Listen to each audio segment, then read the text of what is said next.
How you doing? Welcome into twitch.tv/Ice Cream Uploads, or one of the podcast services if you are watching or listening to this on demand. My name is Graham Day. and I'm joined by the man that we call... Good morning, babe. Or Hello. After it's morning. Definitely afternoon. Yeah. Confirmed. Yeah. Mornish. Good mornish, babe. I'll read. You good? Hello. How are we doing? Yeah, not too bad, mate. Not too bad. Now I'm not doing 1,000,001 trains in one day. It's fun. Yeah. It's fun. It's fun. So What time did you actually get home? it was like, I want to say, I can't remember. It was somewhere around 10, 11-ish, somewhere around that. So it was looking like it was going to be worse at one point, though. And it was looking like it was going to be a lot worse. So for anyone that doesn't know, hi, how you doing? My name is Graham. This is Bib. We are Ice Cream Uploads, and this is The Scoop, the UK's #1 video game podcast. We work in video games. That's why we do a podcast around video games.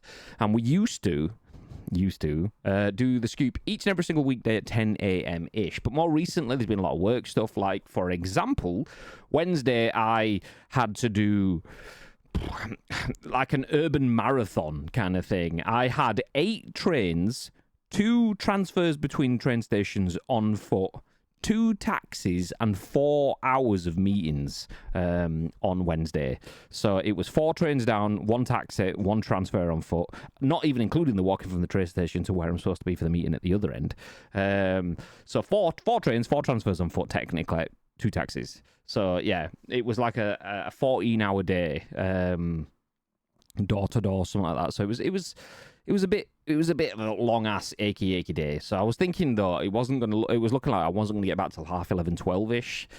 And then I was thinking, oh, that's tragic. But Jack, who's someone that used to stream on the channel, he was going to the office, basically, to Blackpool. So he was going up to Preston, whereas I was going to Manchester Piccadilly. And if anyone's ever travelled trains from London to the north, it's not too bad to get to Piccadilly. 2 hours and 9 minutes or whatever it is, boom, boom, station to station.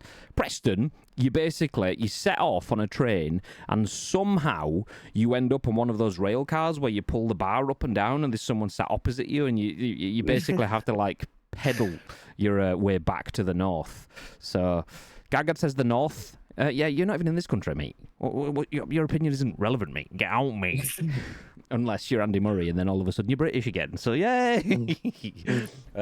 So, yeah, going from down south to the north, you have to, so all of a sudden, like, there's a fascia on the train that peels away the further away you get to the south, and you end up on just some rickety rust cart. So that's bad enough. But then Jack's train were cancelled from Preston to Blackpool, so then he was like, oh, fuck's sake, I'm going to sit around for an hour. And then if he didn't make that train, all of the rest of the trains were cancelled from Preston to Blackpool. So he was going to have to get on my train to Manchester and get a train from Manchester to Blackpool. So, yeah, he wouldn't have been home till, like, silly o'clock. Thankfully, though, we managed to make it just in time, and he got home, and it was all good. Nice.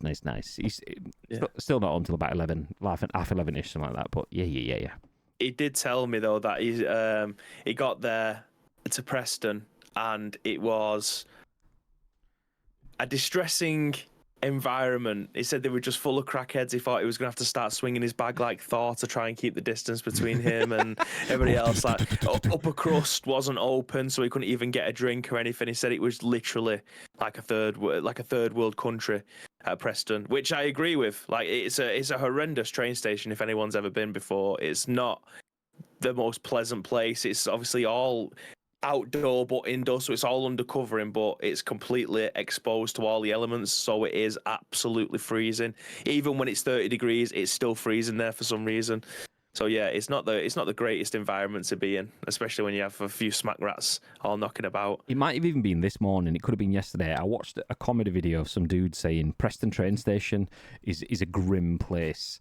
So it's like bizarre, because I didn't know Jack had that conversation with you, and I'd seen something telling me the exact same thing at the same time. It's like, Preston train station is a grim place. You're walking down the platform, and there's a bunch of fucking ute knobheads sat there going, all right, mate, yeah, what are you doing? You all right? Yeah, what are you fucking looking at, whatever? So he just goes, like, full on, like, just keeps his head down, goes straight past them, sits on his train, looks out of the window, and then goes, flicks the ones at them like, yeah, you fucking wankers, and they're all there like, fucking what? And then he hears boom, boom, boom. This train has been cancelled. Please leave the train immediately. It's that guy in it who does the goal The celebration. slow motion run. Yeah, it's the same guy. He's funny. He is funny. Literally, the only the second clip I've ever seen of him. The first one was the slow mo goal celebration, and then obviously I only knew it was him because I didn't recognize him until he goes after to get off the train, and then he does a slow mo run bit there, kind of thing. And I was like, "That's that guy." It's the same guy. So yeah, there you go. Anyway, that's a big old bit of news. How you all doing? Welcome in. Let me catch up with the chat before we go through the rest of the intro. It'll probably come on. I've done that one. 30% smaller, 30% more expensive, and stands sold separately. Yes. If you don't know what that is Tito summarizing our first article. We're going to be talking about the PS5 getting a new console. But before we do, catch up. Gaggard says the North, as I said. He don't care. He don't care. You're not even in this country. Get out, mate. Grey Your Tory is showing. I've spent too much time with Tito. That's what it is. God damn. That's just the North in general, isn't it? Crackheads and weirdos. I'm glad that we had the pre-scoop chat first. Exactly. We'd be here for a long time talking about a bunch of things. We are going to talk about a bunch of things. Yeah, fuck you. You guys started this. God damn. So yes, when we're not talking about crackheads at Preston Station, this is the #1 video game podcast, if we do say so ourselves. We are live on twitch.tv/IceCreamUploads, where we go live sporadically. Let's be honest, sporadically at 10 a.m. 10 a.m.-ish. Yeah, exactly. It's 1 p.m. So it's close-ish. It's been worse. Especially on a Friday. It's been a lot worse. But yes, the time now is 1 p.m, so it's not quite 10 a.m. But do feel free to sit yourself there for the next 45 minutes to an hour or so, as we're going to go through the biggest, the best, and the breaking stories in the world of video games, plus our thoughts and impressions. Then we want to hear your thoughts and impressions, and your thoughts and impressions on our thoughts and impressions. That's kind of how the whole thing works. So please do feel free to get involved. As mentioned, the live stream is turned into a podcast, a video on YouTube, and an audio podcast on iTunes, Spotify, Amazon Music, Google Play, lots of places where over 200,000 people have watched and listened to this podcast on demand. Blimey. So please get involved in the people that aren't here but are watching later on, because they'd probably want to ask questions and they don't get the facility to do that, but you guys do. Please use it. Before we jump into the news, though, just want to remind you a few things. First up, if you're watching this on Twitch, hi. Or listen to it on demand, although it's less relevant for the people on demand. The Modern Warfare 3 beta is live in early access again. It goes live for everyone tomorrow, but if you're thinking, do you know what? Tomorrow's Saturday, today's Friday, I'd like to play a few games. We have some extra codes. So if you are watching this on stream, please drop into the Discord, go to the Loot Drop channel and let it be known that you want a code, and I might sort you out.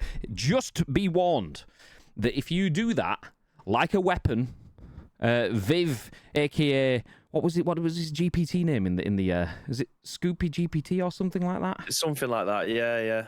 Well, Viv, posing as our in Discord chatbot GPT, is there to take the piss. So if you just drop into the server and go, I want, then you will activate the Vivalan code. Tickle me, though. Yeah, no, I messaged him yesterday saying this is fucking amazing. So yeah, please do feel free to drop in the Discord. Let us know if you're after some codes. We've got a few left. Not going to tell you specifics on numbers, and I'm not going to confirm that anyone will get one, because I don't know what we've got. If I'm being honest, about 5-ish, something like that. So let us know. I was watching Sheep play last night. He's not bad. Was he as good as the kills that I just dropped in that game, or the 26 kill game?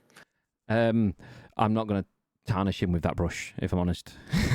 I don't blame you. He's obviously not as good. No, it's all right. Don't scroll up 12. Yeah, exactly. Or don't watch the earlier part of this as well. Oh no. I've already fucking seen it. Yeah. Lol 1v1 me on Rust. There we go. There's some content. Bibby versus Sheep 1v1 on Rust. Oh, easy. You'd win. I fucking hate Rust. High rise, or get me on high rise, mate, and I will clap them cheeks. No problem. So yeah, if you're after a code, do feel free to let us know. If you're a longer term person, you're not just someone that's sliding in off the internet for free shit, you will get prioritized. We will look out for our friends first. It's just the way it is. If you're watching this for the first time thinking, well, do you know what? To keep around, because we get free shit all the time and we give that stuff away. So please do feel free to stick around. But for now, though, we'll jump into the split screen. Mr. Bibb, as the person that has pulled all the news together, this question's a little bit odd. But have you seen the news today, Mr. Bibb? Absolutely not, Graham. Well, let me tell you that we have a story about the PS5 Slim. Da, da, da. No way.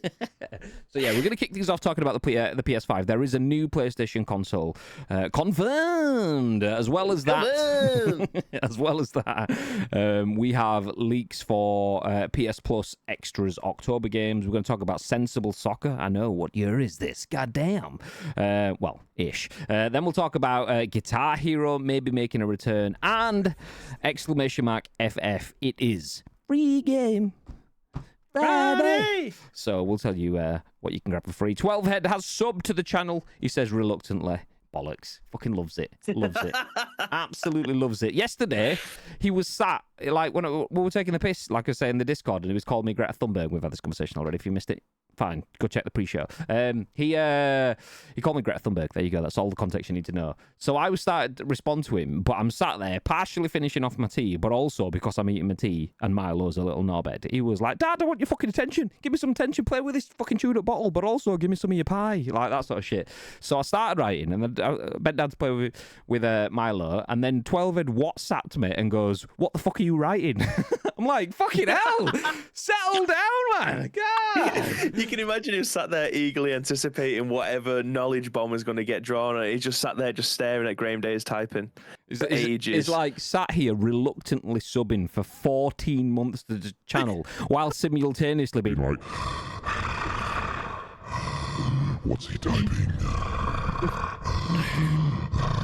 Must WhatsApp him. He's not responded. What are you typing? So yeah, nice. Hi, welcome in 12. We do appreciate the 14-month sub. Thank you. For now, though, what we are going to talk about though is not 12, but 5. Of the PlayStation variety. This story written by Ravi Senior over at Gaming Bolt says PS5 Slim will support expandable storage. Sony confirms. A PlayStation spokesperson? Yes, nice. Confirms there. I actually nailed that. I thought I was going to balls it. Do you know when your brain's like, you've not said that right, and you actually have? Yeah, there we go. I was going to balls it. A PlayStation spokesperson confirms that there are no changes with the new model, which launches in November for $500, $499.99, probably 500 quid, but there you go. Sony finally unveiled the PS5 with Ultra HD Blu-ray disc drive, or PS5 Slim. A new model with 30% reduced volume and lighter weight than the current design following months of rumours. It sports a detachable Blu-ray disc drive, which digital edition owners can purchase separately, and a 1TB SSD compared to the original's 825 gig. Fucking 825 gig. Stupid, man. It has a 4-panel design and a lighter profile, but the hardware and functionality remain the same. Speaking to IGN, the PlayStation spokesperson confirmed there are no changes with the new model. This includes installing expandable storage via a removable back panel, like the new solid-state drive, SSD, though it must support PCIe Gen 4 and be an M2 SSD. The PS5 Slim launches in November, though a more concrete release date is yet to be announced. It will retail for $499.99 in the United States, while the digital edition retails for $449.99. The Ultra HD Blu-ray disc drive will retail for $79.99. Once stock for the current model depletes, the PS5 Slim will be the default. Nice. I did see someone, I don't know if it was in the Discord or in one of the streams or something, someone was talking about the fact that the new PS5 is not a new PS5. They're not even classing it as a PS5 Slim. It is just the PS5, but slightly different. So you often get like incremental versions. So back in the days of PS3s, you got multiple different versions of PS3s before they brought in a slim model or so on. Often they would in PS3 region, it was like a version, should I say, it was taking shit out, but still, we'll leave that to the side. So they are wanting to confirm that this isn't a new model. This is not the next iteration of the PS5. This is the same PS5, but with a slightly different form factor, apparently. But I'm not convinced. Like, one of the biggest problems with the PS5 was the fact it was 8 foot tall, not that it needed to be thinner or slimmer. But that's my top line thoughts. What are you thinking, Mr. Bibb? Yeah, I mean, there was obviously the fact that you could potentially buy the hard drive to go along the side of it, which I think is which is decent. I'm just having a look to make sure, because I've read so many different articles on this. I'm just making sure that this is the one. There it is. Yeah, detachable Blu-ray disc drive, and just making sure that it was obviously been put in there. But I like the idea of that. So if you wanted to be able to just buy the basic version, which is the digital one, you have the option now. If you were, this is the problem with being on the ground floor, in it. Like, if you want it when it comes out, that's what you're going to be getting. But there will be slightly different versions of the console coming out later down the line. So the fact that if you buy a digital version of the console now, you've got the option later on to be able to tack on a disc drive, which I think is an awesome idea. Like, there's been various different companies, and your brother, if he is in here, will be able to remember the name of the company. But there is laptops nowadays that you can buy that are completely customizable, whether or not that is adding in a disk drive, whether or not that is adding in more RAM, whether or not it's adding a new battery, changing the screen, adding a new keyboard. Like, the whole concept of the laptop is, rather than it being something that only lasts you 18 to 24 months because it'll either get slower or the keyboard might start to go on it and it'll just cost you a fortune to be able to replace it. There's a company out there that you can literally just buy a keyboard, it's lift up and then drop the new one in. Like, it's to solve the refurbishment and the recycling of parts rather than just all go into landfill all the time. Perfect idea. And I feel like that is the kind of framework, that's it, because I think Linus has got a stake in it. So having those framework, actually. Framework. I couldn't remember the name of it, but yeah, and I know that it is out there because I've seen Linus talk about it. He has got a stake in it. So having that being brought into home consoles now is amazing. Like, you can't even change the battery in your phone nowadays. Like, I think that is the dumbest thing, because usually it's not the dumbest thing. It's very smart from the people who are manufacturing the phones, because usually the battery is the first thing that goes in your mobile phone. Like, if your phone doesn't hold charge, it is useless nowadays. Not to mention the fact that Apple got taken to court because they keep on trying to force new firmware updates to near enough brick your system to slow it down to a degree where you have to buy the new version of an iPhone to be able to try and keep up with it. So I love the fact that we are getting consoles at home now where they go, actually, if you want to be able to get the disc drive, you can just pop a new one on. Laptops have been doing this for years. More modern laptops don't have a disc drive in them, but you can buy a disc drive if you want a USB one. You just pop it in there. So the fact that we're getting that with consoles, especially highly powerful consoles, something like this, amazing idea. Love the concept. Yeah, I'm a fan of the fact that you can get it with the disc drive separately. You can get it with it bundled in. You can buy it after the fact. I like that level of flexibility. And I am a big fan. So there's been a conversation that we've touched on a few times about right to repair. And PlayStation, I don't know where they stand on that, because Xbox have come out and actively said that they are fans of the right to repair stuff, right? Or am I mixing that up? Because I remember that there was kind of like conversations both ways. I think Xbox have embraced it recently. I could be wrong. Please do correct me if I'm wrong. But we covered it about a month or two ago, and I'm pretty sure Xbox were talking about building right to repair into their things. And that obviously kind of works with their controllers. You can have battery packs. Yes, they're working with iFixit. There you go. So Xbox, so if you don't know what the right to repair is, you buy something, like Bib was talking about, a smartphone, you want to repair that sort of stuff, you need specific tools, you need specific hardware, you need programs that will allow you to put certain things in, because if you put something new in, it won't work with the firmware unless you've got a software that you need to plug in and do that sort of stuff, and that stuff is gate kept. So the parts you can buy, but to put it in is a gate kept process. And if you own something, you can buy the components for it. You should be able to repair that without paying exorbitant prices for getting it repaired by an Apple, what do they call them, tech dude. Can't remember what they call. But not geniuses, are they? I said the genius buy, yeah. So one of their I'm just going to call them dudes, because dudes, they're not fucking geniuses. It's all encompassing. They're not fucking genius. An Apple dude ripping you off to put that in. I mean, Apple have got better with that, in the fact that they don't brick your phone anymore like they used to do. Oh, we didn't want to slow you. We didn't want to kill your battery, so we slowed the phone down. We didn't want the battery to be broken, which would stop you using it. So instead, we slowed it down. which would stop you using it. All right, yeah, great. So they're not allowed to do that shit anymore. It's so dumb. That stuff doesn't exist, and it hasn't for about 5 years. But it should never have existed in the first place. So the fact that you can now, or you're getting closer to be able to do more bits with more parts, the fact that Apple revolutionized phones at this time by adding something called USB-C to their phones. I mean, an absolutely revolutionary change that is well timed and not 5 years after everyone else, as you fecking whoppers.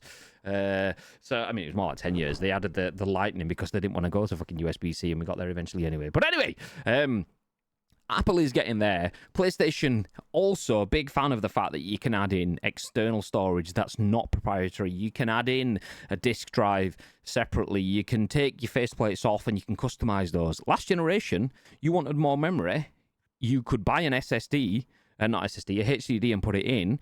Well, that was it. Now, you can fucking customize things. You want to change the way it looks, so you got to buy a brand new PlayStation. Last generation. This generation, buy some new faceplates and stuff. So I'm a big fan of where they're going with it. I just feel like if you can reduce the form factor by 30% already, you're either have had some epiphany sort of breakthrough of how to make your console. 30% is a lot. So making it 30% smaller, it's either a case of they've had an epiphany, or they just didn't really make something spot on first time. But it's the height for me. I saw a picture of this really tall, thing. Just squash it as well, because that's the problem. It's not the fact that it was a big beefy boy. The Xbox Series X is probably wider. I could be wrong. I've got both, but I don't really look at them side by side. It is wider. It's definitely wider. But it's nowhere near as tall. So making it thinner, it's great. It's like a ruler now. Like, it's really thin, but it's like fucking 8 foot tall. God damn. So yeah. That's it. I mean, I am with technology. We've obviously seen this with all the other iterations of consoles over the years. When they come out, they're quite chunky, and then we end up getting a much like the PS2 is probably another great example of that, because when that first came out, the tray would probably last you 2 years before it just started sticking and wouldn't work. Like, it was a big old chunky boy, and then the size difference that we ended up getting with the PS2 Slim, unbelievable. Obviously, they got rid of the mechanical drive, and it was just a flap that comes up. Same way with the PS3, actually, because that ended up being the disc tray was a slider as well, wasn't it? It was literally just a piece of plastic. Yeah, you slid the top off and just plop it in, kind of thing. Yeah, so the technology that comes along with it, and just changing out mechanical parts for literally just sliding doors or whatever, or something on a hinge. But then it's the cutting down of the motherboards and the smaller graphics card, or the integrated stuff that gets put in there. Like, they realize that they don't need the entire board, so they can cut it down, or they end up not cutting it and just manufacturing something that's half the price, or in PS2 Slim's case, removing the internal power supply and just having it as a brick on the outside like a laptop. So there's always ways of them being able to cut it down. But I haven't looked inside a PlayStation 5, despite me obviously watching a lot of breakdown videos and stuff, and I haven't paid attention enough to know if there is actually a lot of space inside there. Maybe in 2 years' time, we will get a much smaller, redesigned version of a PlayStation 5, because we've already got that with the Xbox Series X, haven't we? We've got the Xbox Series S. Like, that is a much, like, I could put my Series S in my backpack and still have room for my laptop and all of my wires that go alongside it. Like, it is just such a tiny console and still super powerful. So we will get to that point at some point, and I'm looking forward to stuff like that. Yeah, I mean, what was I talking about? The weight. So the weight of the console. You were talking about you don't have this space and stuff. I do feel like there is more, or was more space inside the PS5 consoles, because you pick up the Series X and it feels like you're picking up a chonky brick. Like, yeah. But then you pick up the PlayStation, it feels lighter, air quotes, but in terms of the weight distribution, it doesn't feel like you're holding. Yeah, you're not holding everything in one spot. It's not all stacked in on top of each other. That's I imagine, because there's tubes inside it that are built in to allow for airflow and to allow for dust to be extracted and things like that. But it also makes things bigger and more spread out. So it's probably a heavier console because it's about 6 foot bigger, but it's also pound for pound across it feels kind of lighter because you're working off a larger surface area. So each sort of part of it feels quite light. So if they've got rid of some of that and they're making it into a more dense thing, then that's fine. I mean, I'm still saying it's too tall. I mean, I don't actually know. Looking at this picture here now, if we go back to the article, it doesn't actually look like incredibly tall. Like it looks actually like maybe they have reduced the height of it a bit. I'd still want to see it. I'd rather have this area here, though, squashed closer into the disk drive and then making it a bit fatter. Make it a little less long and a little bit tall. Job's a good one. And then it's just more akin to what you're expecting for some form of set-top box. The only things that are long and flat like that are them big fecking Bose sound fucking platform speaker subwoofer jobby things, and nobody buys them things anyway because they're too big. So, yeah, I am a fan of it coming though. My only concerns are around availabilities again, because we're only getting to the point over the last 12 months where people can just go and pick up a PS5 on a whim. There's none of this, I need to plan it in months in advance so I can pick it up if they go on sale in September to make sure I've got one for Christmas in December. And is this going to start scalpers and shit off again, buying shit up? So that's my only concern, but that's not PlayStation's issue, so to speak. It is and it isn't. They naturally do have a part of that, but they shouldn't be worried about stepping forward because other people might exploit people for that. That's just holding progress. So I don't mind them advancing it forward. I like the fact that we're getting a smaller version. I like the fact that it's just gonna be the only version. There's none of this having 2 bits going forward. I definitely will not be buying into this because I've got a couple of PS5s already. I don't need another one that's a little bit smaller. Give me a PS5 Pro or something and then we can have a conversation. But at this point, if it's just the same with a smaller form factor, I would like that, but I don't need it.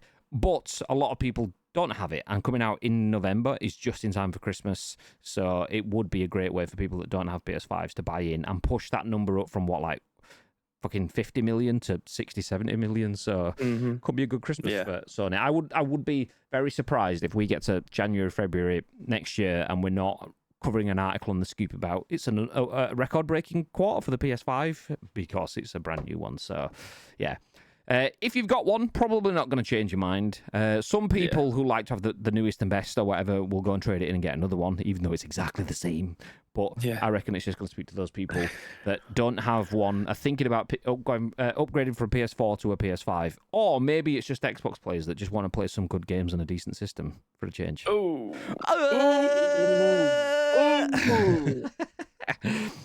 Okay, it's all right. Settle down. We do like Xbox as well. Sheesh. Achilles, welcome in.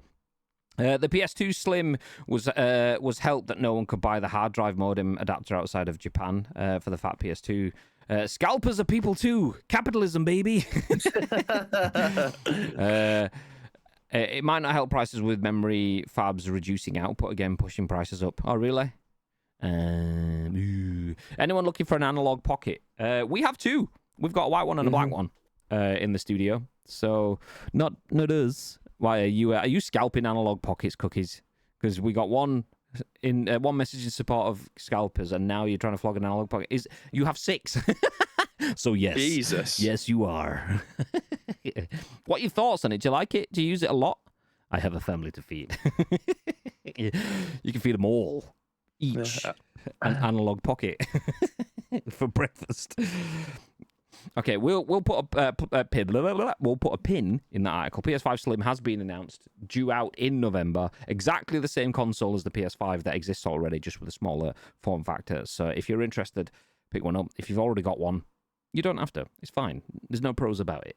Next up, still talking about PlayStation. This time we'll talk about the games rather than the hardware. PlayStation Plus Extra October Games leak includes Gotham Knights Alien Isolation update and confirmed with a few extras.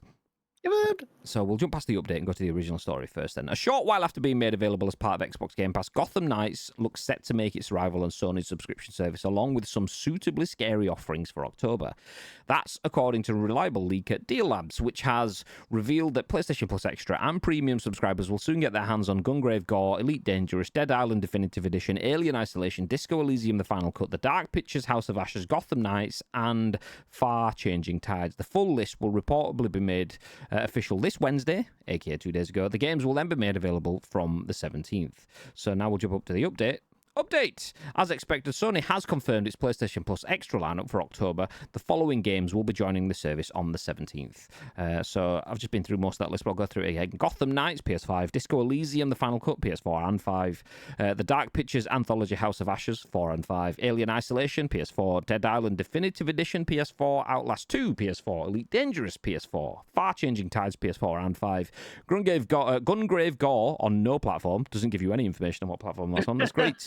It's on the Vita. Yay! Eldest Souls PS4 and 5, and Roki PS4 and 5. Do you know what Roki is? A game that we didn't work on, but we were working in and around a few years ago with a long-term friend of the channel, Mr. T, Asim Tanvir, and it looks a beautiful game. That so I'm quite happy to see that come to PlayStation formats that are easily accessible for more people.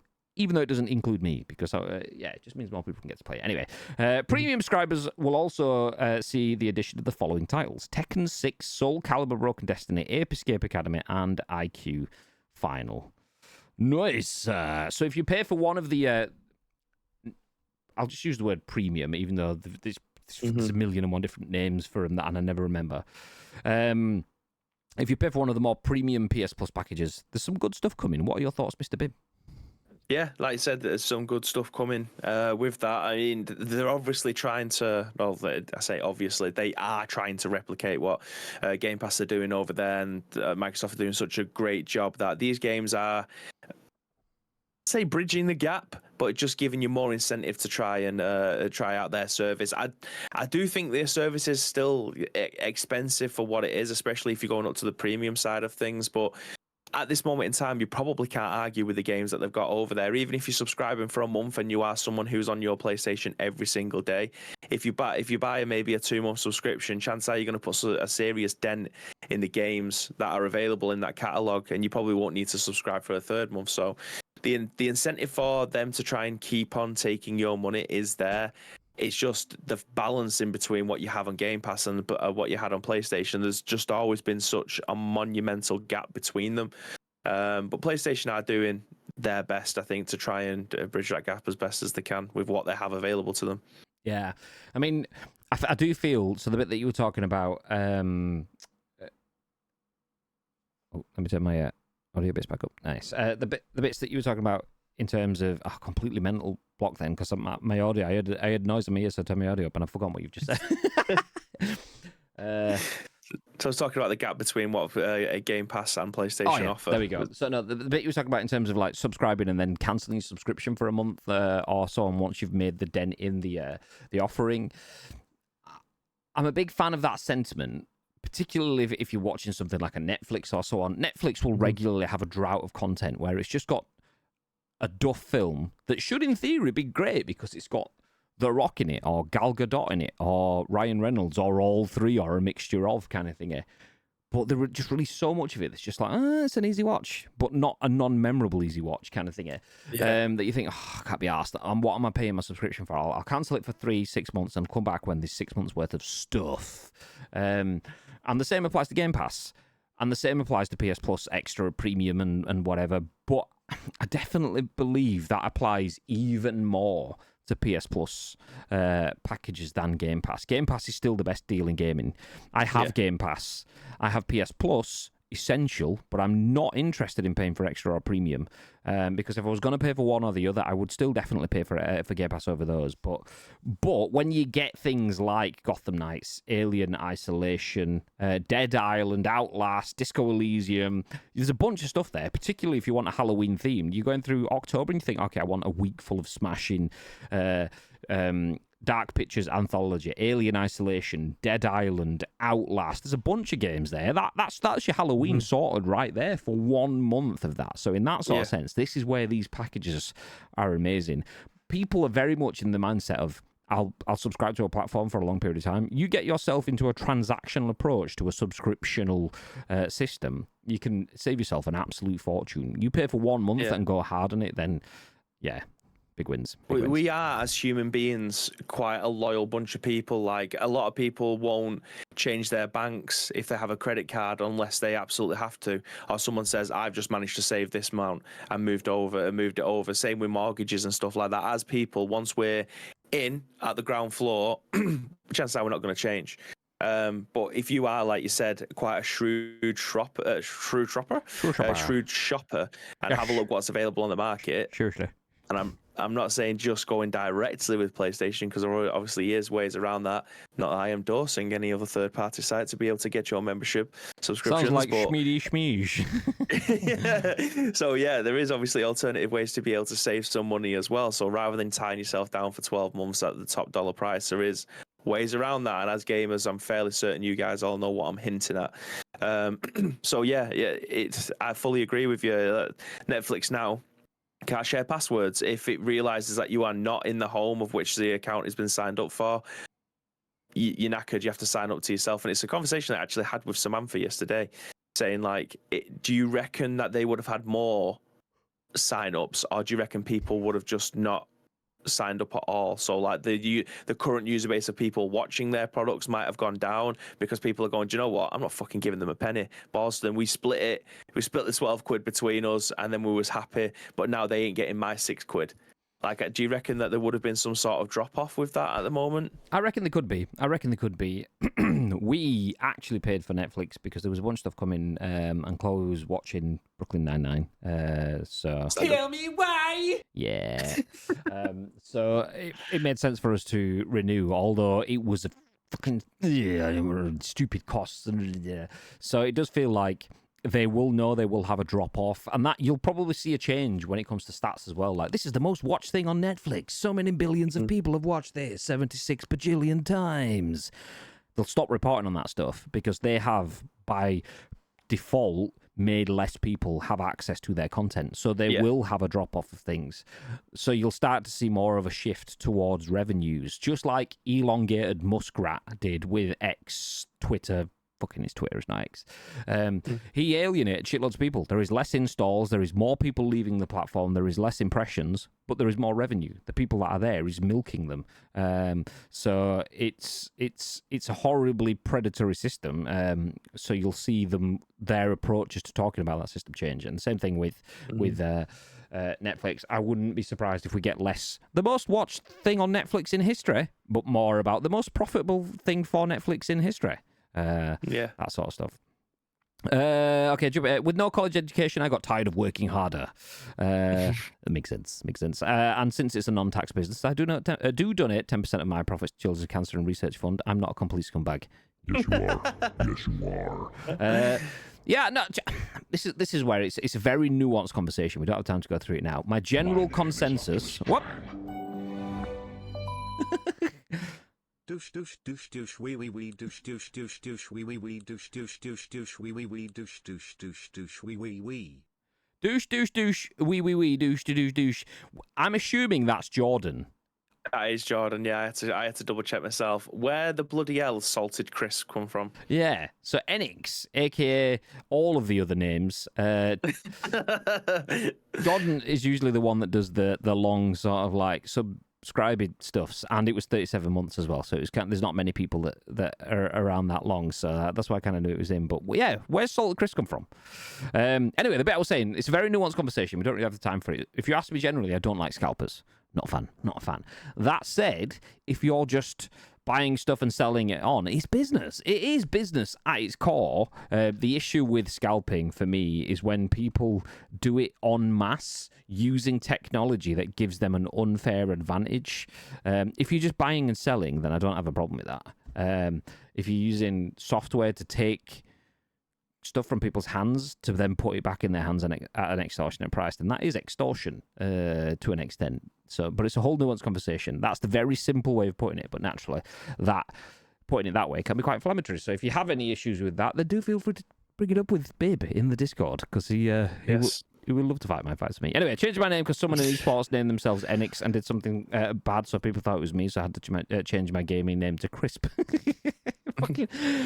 Was you just sat there going, oh, fuck, someone's done something with Enix, I need to think of something inspired, something that will represent me as a brand. And I need to think, like, give it some proper thought. Oh, Bibby's just done what I was going to do, but he's done it with an actual pack crisp. I was just going to do it with a bag of sweets. I'm going to call myself Salted Crisp. Nice. Ta-da!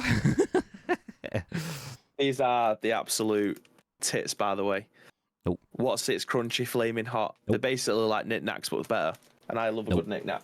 I mean, I like knickknacks, but just not a fan of hot crisps. Yeah. Nah, it's just shit hot flavour.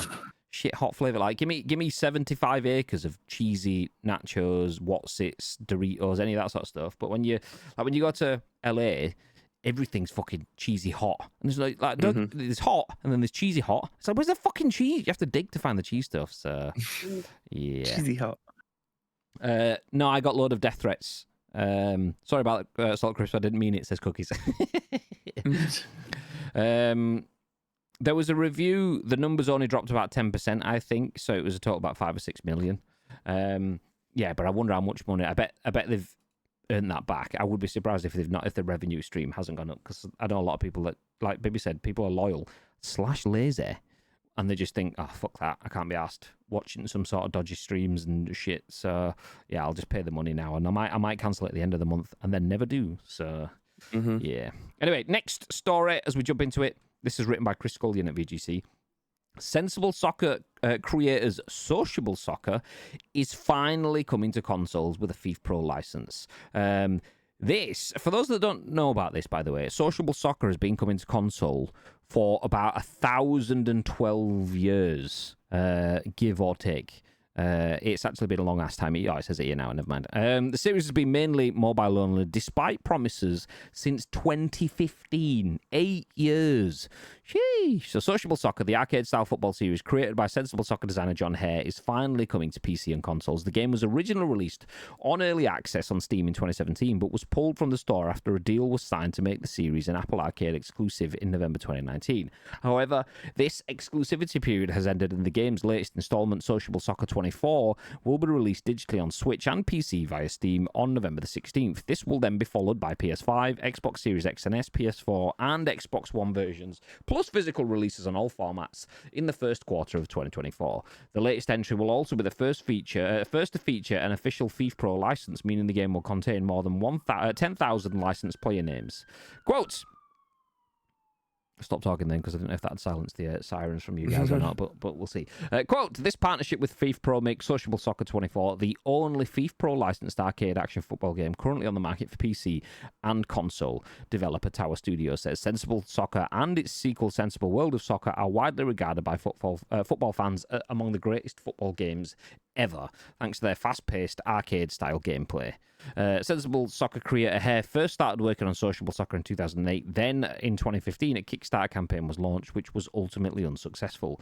We decided on a price of $300,000, Hare previously told VGC in an interview in 2021, which in retrospect was much too low, but actually much too high for Kickstarter. We realised after a week that we simply weren't going to reach the target, so we just pulled the Kickstarter, but decided to keep on developing. Following today's news, Hare said, there have been so many people involved in the Sociable soccer journey so far, it has felt like an epic quest. It's particularly satisfying to finally deliver the PC and console version we promised 8 years ago, and I'm delighted to say that all people who had paid for the Steam Early Access version will get it for free. Sociable Soccer 24 represents a very significant staging point in the Sociable Soccer journey so far, and we would like to thank all of our partners that have joined us on the way, including recent rivals FIFA Pro and its entourage of 10,000 stars who've come to join the party. Nice. Big fan of this. Old school players will be very familiar when it comes to Sensible Soccer / Sociable Soccer. More sensible, obviously, because not a lot of people got hands on with Sociable Soccer because of their I'll say lack of availability. It wasn't available everywhere as people were expecting, and then it was, and then it wasn't, and so on. So yeah, big fan that this is finally coming there. I am actually a little bit kind of like put out by the FIFA Pro license, because fucking the idea of Sensible Soccer, I like playing with Dud Spuds and Dance Craze. And so for those that don't know what Dance Craze is, that's a team of players named after different dance styles. So the striker was breakdancing or something like that. fucking there was this room rumba and all the rest of it, whatever in the team. So fucking that was part of its charm. Yeah. That said, that charm doesn't really fly in 2024 with an audience of kids that are like, why do I want to run around as breakdancing? What the fuck? Anyway, what are your thoughts, Mr. Bibb? Yeah, I mean, sociable soccer. I was one of the guys that actually played the early access, and I was super excited for it. It was boring. It was boring. There was next to nothing to be able to do. There was an arcade mode in there where you can go and play against a few teams and win a trophy, and then you move on to the next one. But it was boring. There were so many promises that were made, and I'm not gonna sugarcoat it because there was so many promises that was made for it that it ultimately felt like the PC players was sold out as soon as the mobile iOS. What's it called? The Apple Play Store. Is that what it's called? The Game Pass thing. Apple Arcade. That's it. Yeah. Like, it did feel like as soon as that money came in, they were just like, fuck the PC players, we're never going to update this. And then you'd seen a completely different game mode and a completely different gameplay experience being played with people on iPads and iPhones and stuff like that. I don't for a second think that they just completely forgot about it, but they were getting paid to have this on Apple, so obviously they was going to start to double down and make the game a much better experience for those guys rather than the PC ones. But then they pulled it from PC, so you couldn't even buy it even if you wanted to. So it wasn't a great experience. I did feel burned by what they had over there. I need to get some water in a minute. I'm dying. But we're getting to a point now where this game is completely different from what I imagine people were playing on Apple as well. Like, they've got an ultimate team / dream team experience being taken place within this game, which is cool. How that translates to 2023 / 2024, I'm not too sure, because people, as much as people love playing football simulators, FIFA is not a football simulating game to a lot of degrees, and that's what people see as the number one. That is the mantle, that is the bar when it comes to football games. And I don't think that this kind of arcade style football game is gonna be the target audience for a lot of people. They're going to look at it and go, this does not look like a great football game. I think it's probably going to go the same way with UFL and goals as well. For what we've seen from those, I don't think they look, I mean, they're all in early access as well, and I'm going to cut those some slack because they're building a game from the ground up there. They're not promoting it as a full simulation. It's like a hybrid version of a football game. So I don't know. Like, I'm going to play this game because I think this is the game that we should have had way back in 2017. So I'm obviously going to be able to get it for free because I was one of the people that ended up having it in early access. So yeah, I'm super interested to see what is going to be made from this. But I am not going to hold my breath that this is going to be like top 5 football games ever. It's not. I don't even think it's going to come close. I think this will be more interesting playing co-op with someone sat next to your couch co-op than it would be playing it online. I'm just yet to see what that kind of offering is going to look like. Oh, I'm done now. Big Ham, thank you for the raid. Everyone dropping it from Hamstream. Hey, how you doing? Hey. Kate Nicole Herbs. We are talking about Sociable Soccer. So this is the scoop. We're on the podcast right now. Sociable Soccer is a game following the lineage of Sensible Soccer, which was an old school game on Master Systems, Mega Drives, SNESs and stuff. Well, not Master System. Oh, it could have been. I never played it on a Master System if it was on it. Mega Drive, SNES. You get the idea anyway. It's an old school football game that won the hearts and minds of people 30 years ago, give or take. I don't know exactly years, but it was supposed to have a spiritual successor about 8 years ago. And then about 6 years ago, we started to get like hints of it, which then disappeared because it went into Apple Arcades and so on. And now we're at the point where it's coming to console, and it looks okay. If we're being honest, it looks okay. But in a world where EAFC exists, will people still be interested in playing this on their PS5?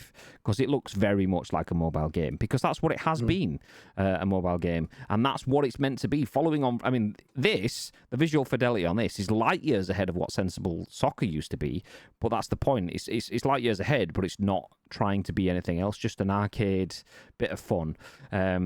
So yeah, I'm not sure that it'll do bits. I hope it does enough to scratch the itch for the developer.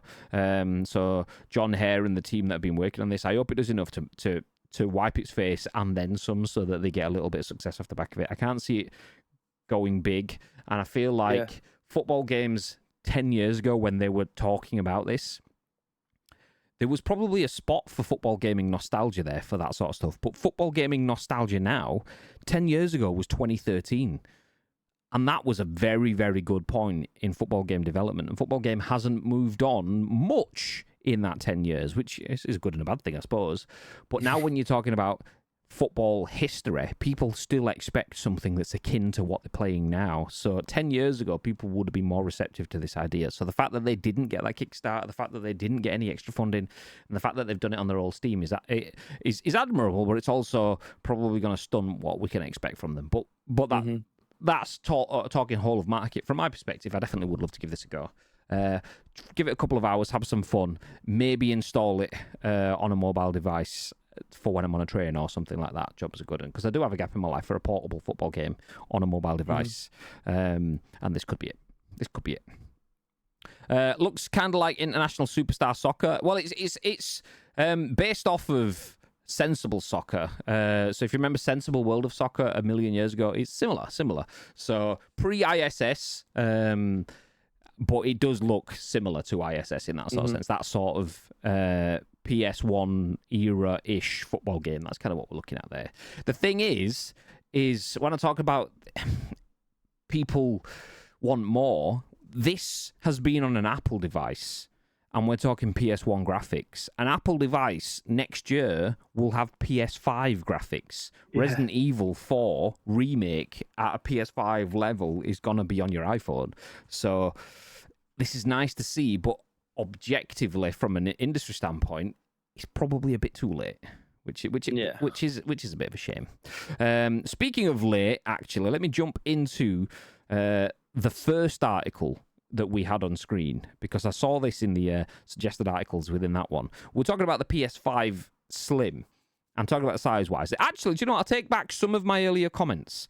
I'm happy to correct myself a little bit, because the size difference looks interesting. So this is a 3D mock-up of the size difference between the initial PS5 and the PS5 Slim model. There's 5-ish images posted on Reddit, so you can see there. It's actually in all dimensions smaller. I still would prefer it to be less rectangular and more squarey, boxy kind of thing, but still, I'll give it a little bit of a due. I mean, from that angle, it still looks massive, an absolute mountain. But when you start to look at that, you're realizing that that's quite a considerable drop off.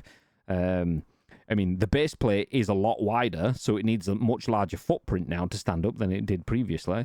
But in terms of physical space, less of it. The shit bit, though, is that base plate costs 30 quid. You have to buy that separately. You don't get it included with the PlayStation. So if you want your PlayStation to stand up securely, it'll cost you an extra 30 quid on top of it for the payers. Yeah. You could definitely be able to go onto like Wish and buy a £3 one. Yeah. 100%. It just won't be an official one. Like these will be 3D printed as soon as someone gets their hands on it. 100%. Yeah. There is no way that they're going to sit there and leave that for 30 quid for a chunk of plastic. Get to fuck. No, people are going to be... Fuck. Yeah, nah. Okay, next up, we'll jump into our next news article. Activision CEO hints again that Guitar Hero may return. Whilst that's good news, it's also not good news, because Bibby likes a good Guitar Hero stream, and Twitch doesn't. So Bibby used to stream Guitar Hero a lot, but after getting almost to the point of content strikes, DMCA takedown level sort of stuff, we decided that we weren't going to do any more stuff. So criminal. Good news. It's absolutely criminal. Unless you want to share it with other people. Yeah, fuckers. Okay, Chris Scullion at VGC has the article. Bobby Kotick has previously said that AI tech could lead to the series revival. Activision Blizzard CEO Bobby Kotick has reportedly hinted that a new Guitar Hero game may be in the works. As reported by Windows Central, Kotick held an internal town hall meeting with the Activision Blizzard employees on Tuesday, in which he discussed the state of the company ahead of its seemingly imminent acquisition by Microsoft. During the meeting, Kotick Kotick reportedly started discussing how Microsoft's strength in technology research could lead to improvements in the way Activision makes its games. A big part of what I've seen in Microsoft is research, Kotick is reported as saying, and they do develop, this is a quote by the way, and they do development in areas that are extraordinary, and so being able to tap into their AI and machine learning capability, the data analytics, new ways of thinking about graphics, I just see unlimited potential for what we do, end quote. Kotick then reportedly added that Activision, quote, is, quote, uniquely situated as a company because it has the very best franchises of in all of video games, end quote, before naming previous Activision games, the industry in the early days, such as Pitfall, River Raid, and Kaboom. Then, appearing to suggest a new entry in the publisher's successful music series in the works, he added, quote, the re-emergence of Guitar Hero and other things would not be possible without the different types of resources. And so, just the endless possibilities for the future are just incredibly exciting, end quote. Kotick had already said earlier in the year that he felt a new Guitar Hero game could be made with AI technology. Okay, we'll stop there. So he's not confirmed anything, but maybe a slip of the tongue, because he's almost confirmed anything. Without an official announcement coming from Guitar Hero being back, he's gone, do you know what? It wouldn't be possible to have Guitar Hero coming back without AI. Wait, so Guitar Hero's coming back then? Yeah. So, yeah, interesting. Seems like it's on the path. What are your thoughts, Mr. Bibb? Yeah, excited. I feel like after Guitar Hero Live came out, it's just not been a good ride. That game wasn't good. The fact that they redesigned the guitar to have 6 chords, that would be great if it was the same format. But the fact that there was 2 rows of 3 sucked. So long-standing players immediately just had to relearn the entire thing, which you think isn't a bad thing. But when you've been playing the game for like 12, 13 years, and you are so comfortable using this type of guitar, to have something completely different come your way and have to reconfigure the whole thing, it wasn't great. It wasn't great. I mean, the game, I think when it came out was like 85, 90 quid, obviously with the guitar, and then I ended up picking it up for £20 from Argos literally like 3 months later because it just crashed that hard. So they've got a lot to do to try and bring the older players back, and first start with a guitar. Make sure it just goes back to the old. Make as many different style of guitars as you want, but just make sure that they feature the same method of play like the old ones, and you're onto a winner. Like Clone Hero is one of the biggest things, which there's so many Clone Hero streamers out there. I don't know how the channel's still going up, because you can't even play video games with an original soundtrack in them now. You have to put streamer mode on it changes the music. Same way you're probably never going to see us play Cyberpunk on this channel, because like Tony Hawk said, like Herb said, what's the point in playing a Tony Hawk's game if you're not allowed to use the soundtrack that's in there? It sucks.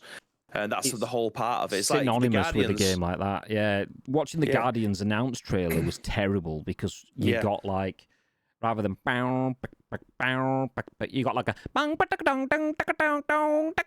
it's like, what the fuck is this? You someone just randomly bashing a fucking yeah. So when you're playing a game that's soundtrack heavy, chances are you're probably never going to see it on this channel. But yeah, they're absolutely. I mean, who remembers Heroin Hero from South Park, mate? I had to get Samantha to watch that, because that is what that Guitar Hero episode is like. My top 3 episodes of Guitar Hero of South Park ever. It's unbelievable. So yeah, I want to see more Guitar Hero stuff coming out. I am a Guitar Hero player to its absolute core. I played it since the day it came out. Love it. Okay, let me jump back up through the comments, because I did realise I did miss a few. Cookies apologised, saying, "I'm joking about the." I'm not joking about the death threats. I had to read that then, because I thought, wait, what? You're not joking about the death threats? But no, it's not the death threats that she was joking about. There we go. Balls, lost it. I've lost it. I can't find it. There we go. That's definitely a serious situation. I hope all is well. Doombraid says, howdy-how. Was it South Park Day or something like that? Sensible Soccer was on the Amiga. Was a Saturday pre-pub essential. Nice. Rumpig, welcome in. Kate Nicole, I'm pretty sure I shouted you out. Super Sesh, how you doing? Smithy! Morning, I soupish. Hey. Morning, I soupish. Smithy was playing some Modern Warfare this morning as well. I was watching him play that. Nice. He absolutely shredded on Rust, unlike me and Bib, who got shredded on Rust. So, Yeah, do go check out Smithy, by the way. If you're interested in someone playing the Modern Warfare bit, you're thinking about playing it at some point this weekend, Smithy is good at it. So, yeah, definitely worth a watch. It took them a while to realize they needed a slim version of the PS5. It did. PlayStation with the Apple business model. Yep, exactly. They should have made the pics equal by using the digital version on the fat PS5. I think they just wanted to show, like, full scale.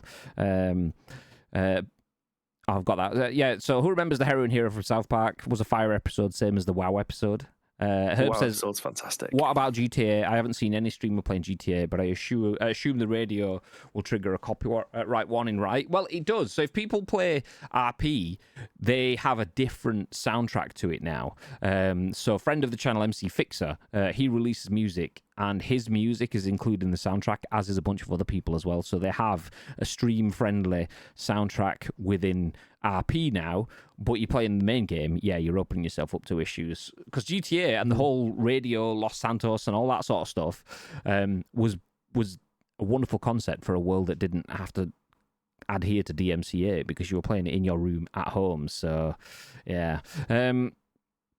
And bring GTA. The rumours for GTA 6 are increasing, and I believe many people would like to stream it. I mean, they've just bought an RP sort of website, haven't they? Rockstar, I remember talking about that a couple of weeks ago. So they've bought into RP and so on. So I would be surprised if we don't start to see some decent moves towards working with communities and giving them access to content.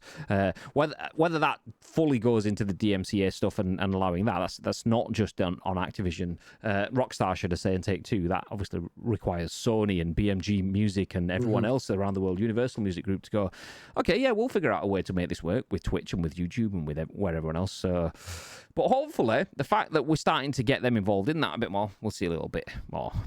Estate Walls / is a great map. All right, it's an ad. Lol, my subs run out. I know. Yeah, now since Rockstar bought the 5M and RP, they can't use real cars and licenses. Oh, really? So they've actually gone the other way. Yay! Yeah, that's tragic. The only thing there is if they've bought 5M for RP reasons and they're stopping people from being creative in RP, people will stop using that, and you'll get more people going to No Pixels, and other versions of No Pixel will pop up and so on. Because if it's about stopping people from using real cars and licenses, is that because they don't want? Stay frosty, yeah. Oh, Stay frosty. Yeah. Thank you for the 4-month sub, Doombrain. Get rid of those ads. Legend. And the gown. Yeah, is that because they don't want people using those cars because they don't want to infringe on licenses with Lamborghini and all the rest?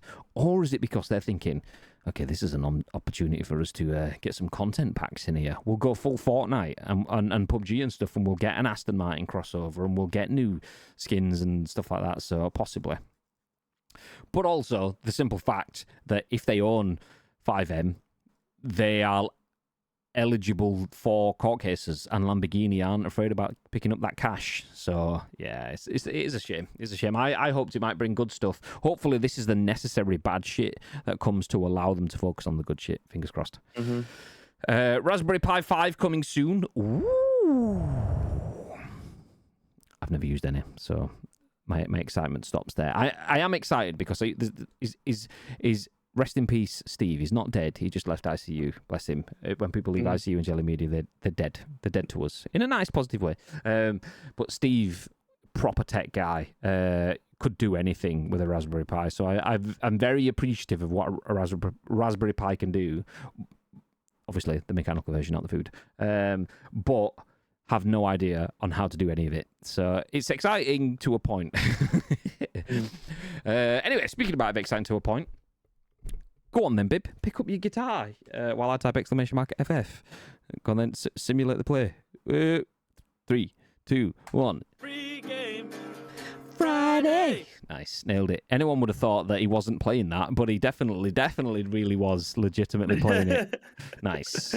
So the time has come for Free Game Friday. If you've never been here before, we finish up the show each week by telling you what games you can bag for free usually it's one game you can bag. There might be a couple, and occasionally we get a few different platforms offering up games. But the one that we know we can count on is this: Morgan Park and Lincoln Carpenter at PC Gamer.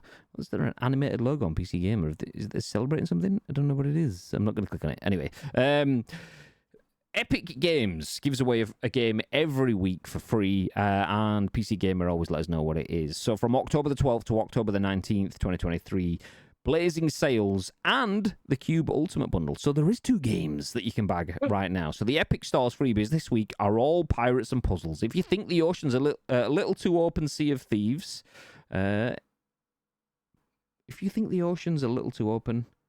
I'm guessing that should be on Sea of Thieves. Pirate PvP game Blazing Sails offers a tighter match-based focus for your competitive swashbuckling. Then, in the Cube Ultimate Bundle, you'll get both the 10th anniversary edition of the original Cube as well as the deluxe edition for Cube 2, offering additional puzzles for both games. In addition to, let's see here, an iconic glove skin.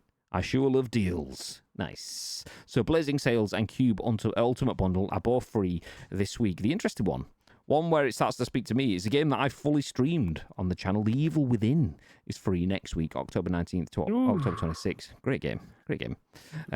Obviously a bit old now, but it's free, so who cares? But there you go. Blazing Sails Cube Ultimate Bundle free this week, and then Eternal Threads and The Evil Within coming free on the Epic Games Store next week. A reminder that you need to be able to use Epic Games PC launch to be able to play this. You don't necessarily need it to be able to redeem them. You can just redeem them in browser, on your phone, your tablet, your PC, whatever, and then you've got them saved for when they, you got some time to play.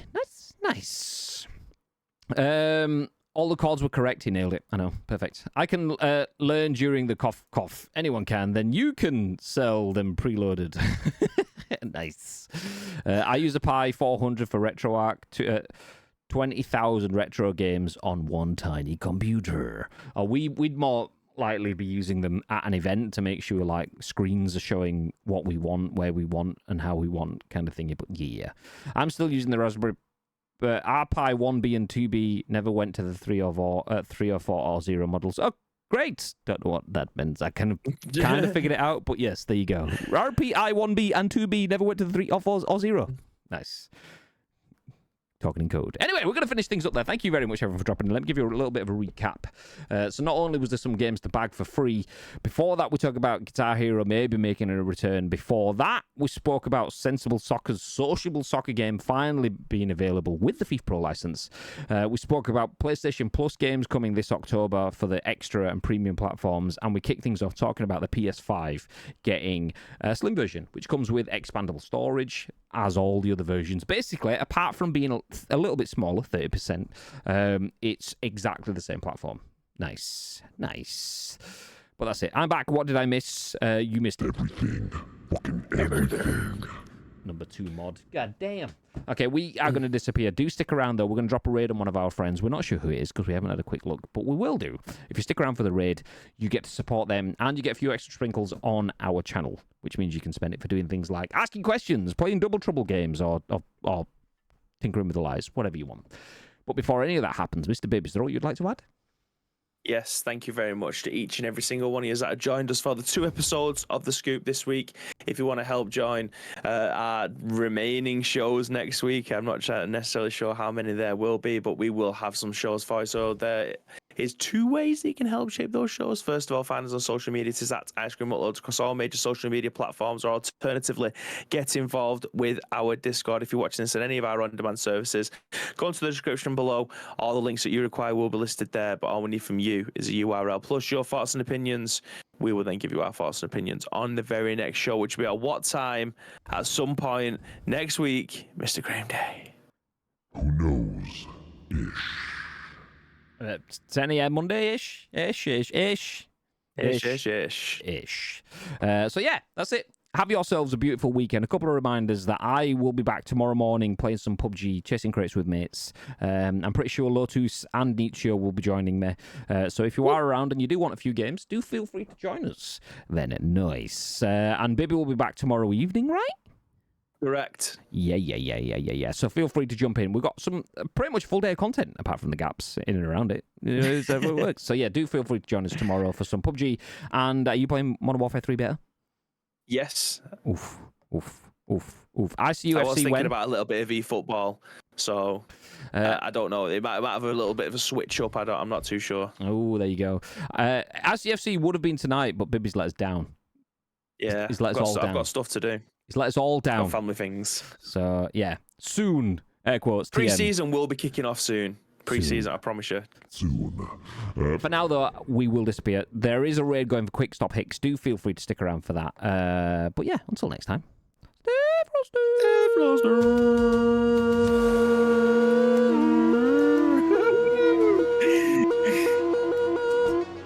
Mid.